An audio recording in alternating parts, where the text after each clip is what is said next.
ya Rasulullah, di depan ada malaikat Israel mau masuk. Kata Rasulullah, boleh masuk, silakan. Kemudian malaikat Israel mengucapkan salam, dan setelah mengucapkan salam, malaikat Israel menawarkan, ya Rasulullah, aku disuruh oleh Allah untuk mencabut nyawamu atau membiarkan engkau. Dalam riwayat, aku disuruh oleh Allah untuk memberikan pilihan kepadamu, al-baqa' fid dunya, tetap di dunia, atau ar-rafiqul a'la, atau dengan Allah. Nabi Muhammad menjawab, ar-rafiqul a'la, dengan Allah. Kemudian setelah itu Nabi Muhammad berdoa agar umatnya selamat. Setelah ada jaminan umatnya selamat, malaikat Israel, sudahlah, cabut nyawaku kalau memang sudah waktuku. Mulailah Nabi Muhammad dicabut nyawa beliau oleh malaikat Israel. Dan di saat Nabi Muhammad mulai dicabut nyawa beliau oleh malaikat Israel, Nabi Muhammad mengatakan, mahadha, apa ini wahai Israel? Malaikat Israel kemudian menjawab, ya Rasulullah, itu adalah sakaratul maut, itu adalah sakitnya di dalam kematian. Kemudian Nabi Muhammad mengangkat tangannya sambil berucap, la ilaha illallah, inna lil mauti la sakarat, tidak ada Tuhan selain Allah, sungguh di dalam kematian ada sakitnya, sakit kematian, yaitu sakaratul maut. Kemudian Nabi Muhammad memohon, ya Allah, Allahumma khafif alayya sakaratul maut, ya Allah, ringankan sakaratul mautku ini, ya Allah. Dijawab oleh malaikat Israel, ya Rasulullah, itu sudah aku ringankan 70 kali. Nabi Muhammad menoleh, apa malaikat Israel? Sudah kau ringankan 70 kali keringanan? Iya ya Rasulullah, sungguh aku tidak pernah mencabut seorang hamba lebih lembut dari cara mencabut nyawamu. Ini sudah aku ringankan 70 kali. Setelah itu justru Nabi Muhammad menangis, Israel, 70 kali rasanya masih sakit. Iya ya Rasulullah, memang itu sakaratul maut. Lalu bagaimana engkau mencabut umatku, wahai Israel? Allah, yang diingat siapa? Umat. Kalau engkau mencabutku dengan ringan seperti ini masih sakit, bagaimana engkau mencabut umatku, ya Israel? Dijawab oleh malaikat Israel, umatmu manusia biasa, ya aku cabut. Ya Rasulullah, begitu saja. Ya sudah, begitu. Nabi Muhammad menangis. Tiba-tiba Nabi Muhammad mengangkat tangan dan memohon kepada Allah, Allah, Allah, inna lil mauti la sakarat, la ilaha illallah, inna lil mauti la sakarat, sungguh di dalam kematian ada sakaratul maut. Allahumma khaffif ala ummati sakarat maut, ya Allah, ringankan dari umatku sakaratul maut, wa thaqqil alayya, dan bebankan kepadaku.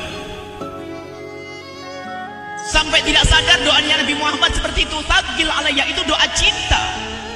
Seorang ibu yang pernah punya anak, tuh lihat kalau doa Rasulullah ini masih dilakukan. Bagaimana Rasulullah bisa doa begitu? Itu bahasa cinta yang tidak bisa diterjemahkan dengan oleh akal. Seorang ibu kadang-kadang, ibu yang di belakang, ibu mau dikasih sakit oleh Allah? Mau, Bu? Ibu jauh sekali. Ibu mau dikasih sakit? Jawabnya tidak mau. Tapi suatu ketika seorang ibu melihat anaknya sakit, ngomong, sudahlah nak, jangan kamu yang sakit, biar ibu yang sakit. Ada atau tidak? Kenapa ngomong begitu? Itu bahasa cinta itu.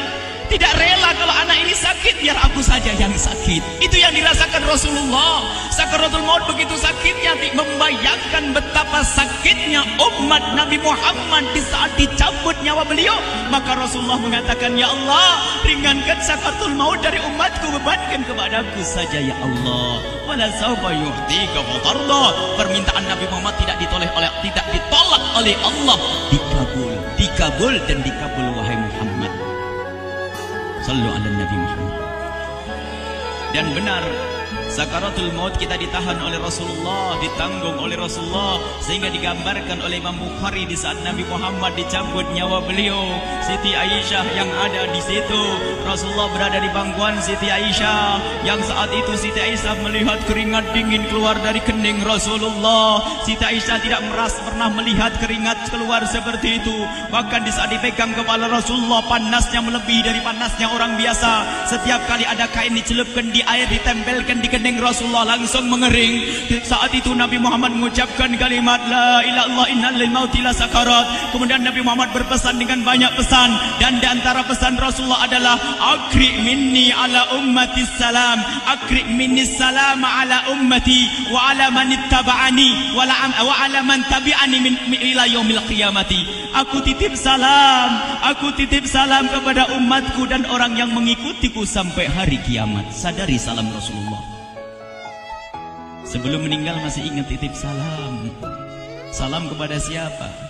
Bukan salam kepada siapa-siapa, tapi salam kepada kita. Maka mari kita mengucapkan salam kepada Rasulullah, karena Rasulullah sudah salam duluan kepada kita. Mari kita sejenak bersalam kepada Rasulullah dan hadirkan Rasulullah ada di mata kita dan di hati kita. Mari kita bersama-sama mengucapkan salam. Assalamualaikum ya Rasulullah. Assalamualaikum ya Rasulullah. Assalamualaikum ya Habiballah. Assalamualaikum ya Nabi Allah. Rasulullah mengucapkan salam untuk kita. Dan di saat itu Rasulullah keringat dingin keluar, maka oleh Siti Aisyah diusap. Oleh Siti Aisyah diusap, bayangkan saat itu Nabi Muhammad di pangkuan Siti Aisyah dan diusap oleh Siti Aisyah. Siti Aisyah berkata, keringat Rasulullah mengucur deras hingga aku usap, dan aku usap dengan tangannya Rasulullah. Diusap dengan tangannya Rasulullah. Siti Aisyah memegang tangan Rasulullah sendiri yang digunakan untuk mengusap keringat Rasulullah. Sahabat bertanya, Aisyah, kenapa harus dengan tangan Rasulullah tidak dengan tanganmu? Lihat jawab Siti Aisyah, karena tangan Rasulullah lebih lembut dari tanganku. Sallu ala Nabi Muhammad. Masih sempat nyanjung itu sahabat Nabi. Dalam keadaan begitu masih menyadari kelembutan tangan Rasulullah, jasad Rasulullah, kemuliaan Rasulullah sallallahu alaihi wasallam. Dan aku lebih menginginkan bahwasanya yang menyentuh jidat Nabi Muhammad adalah tangan yang paling mulia di dunia dan di akhirat. Siti Aisyah enggak berani menyentuhkan. Pengennya yang disentuhkan di kening Rasulullah adalah tangannya Rasulullah sallallahu alaihi wasallam. Kemudian setelah itu Nabi Muhammad merasakan sakit yang sangat untuk kita. Kemudian Nabi Muhammad mengangkat tangan tinggi-tinggi mengucapkan la ilaha illallah inna lil mauti la sakarat. Tiba-tiba tangan itu semakin turun dan ditangkap oleh Siti Aisyah. Dan di saat tangan itu jatuh di tangan Siti Aisyah, kemudian tiba-tiba paha Siti Aisyah merasakan berat kepala suci Rasulullah. Dan saat itu Siti Aisyah sadar bahwasanya Rasulullah sudah kembali kepada Allah Subhanahu wa taala. Sallu ala Nabi Muhammad. Siti Aisyah bingung di saat melihat seperti itu. Ditaruh pelan-pelan wajah Rasulullah. Sambil menangis lalu berkata, Rasulullah sudah meninggal. Para sahabat Nabi pada bingung. Sayyidina Ali tiba-tiba terduduk, nggak bisa berdiri. Sayyidina Utsman nggak bisa ngomong. Ada orang Sayyidina Zaid berkata, aku baru melihat Rasulullah. Setelah ini aku tidak mau melihat lagi selain Rasulullah. Ya Allah, butakan mataku. Aku tidak ingin aku kotori mataku dengan selain Rasulullah. Dan dibutakan oleh Allah. Bermacam-macam kejadian saat itu. Madinah heboh luar biasa dengan meninggalnya Rasulullah sallallahu alaihi wasallam. Dan sungguh meninggalnya Nabi Muhammad adalah menghidupkan hati yang mati kalau orang faham. Tiba-tiba Sayyidina Abu Bakar datang. Setelah Sayyidina Umar mengatakan, siapa yang mengatakan Muhammad meninggal akan aku penggal lehernya. Jangan seperti orang-orang Nabi Muhammad sekarang lagi pergi seperti waktu Musa pergi kepada Tuhannya, kepada Allah, nanti akan kembali kepada kita. Muhammad belum meninggal. Ini adalah karena kecintaan Sayyidina Umar bin Khattab, tidak ingin Nabi Muhammad pergi.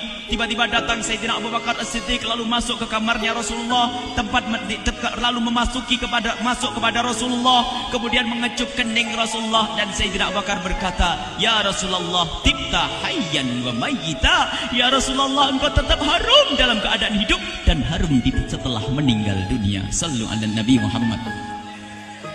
Hingga sampai setelah hari besoknya meninggal Rasulullah, Senin sore, Selasa malam, Rabu dikubur Rasulullah sallallahu alaihi wasallam. Setelah dikubur, Sayyidat Fatimah bertanya kepada Sayyidina Abdullah ibn Abbas, Sayyidina Anas, wahai Anas, hai Anas, sambil menangis Sayyidat Fatimah Zahra, hai Anas, bagaimana engkau tega? Atabat anfusukum an tahtu ra'sa Rasulillah. Apakah engkau rela menaburkan debu di atas kepala Rasulullah? Sayyidina Anas menangis kaget, ya wahai binta Rasulullah, kalau kami tidak dilupakan oleh Allah, niscaya tidak ada yang bisa mengubur Rasulullah. Jadi saat itu dilupakan oleh Allah, sehingga mereka tidak menyadari melakukan itu semua. Kalau mereka sadar, tidak akan bisa mengubur Rasulullah sallallahu alaihi wasallam. Ini yang diungkapkan oleh Sayyidina Anas. Kalau seandainya kami tidak dilupakan oleh Allah, niscaya kami tidak akan mampu mengubur Rasulullah sallallahu alaihi wasallam. Kami yang hadir di sini, ya Allah, ingin senantiasa hadir di hati kami kekasih-Mu Nabi Muhammad. Maka kami mohon, ya Allah, jadikan kekasih-Mu Nabi Muhammad yang akan, ya Allah, yang akan mendampingi kami kelak saat Kau cabut nyawa kami, seperti yang Kau wahyukan kepada kekasih-Mu Nabi Muhammad. Wa abshiru bil jannati, semua hamba yang beriman akan menyaksikan surga, ya di saat dicabut nyawa mereka. Dan surga, di tempat surga itu yang paling mulia adalah Nabi Muhammad. Maka kami mohon, ya Allah, saat Kau cabut nyawa kami, ya Allah, hadirkan Nabi Muhammad di hati kami, ya Allah. Dan kami mohon, ya Allah, saat di alam barzah nanti, ya Allah, saat yang sangat mengerikan itu, ya Allah, kami mohon hadirkan kekasih-Mu Nabi Muhammad, sehingga kami tidak takut dan gentar lagi dengan malaikat mungkar nakir.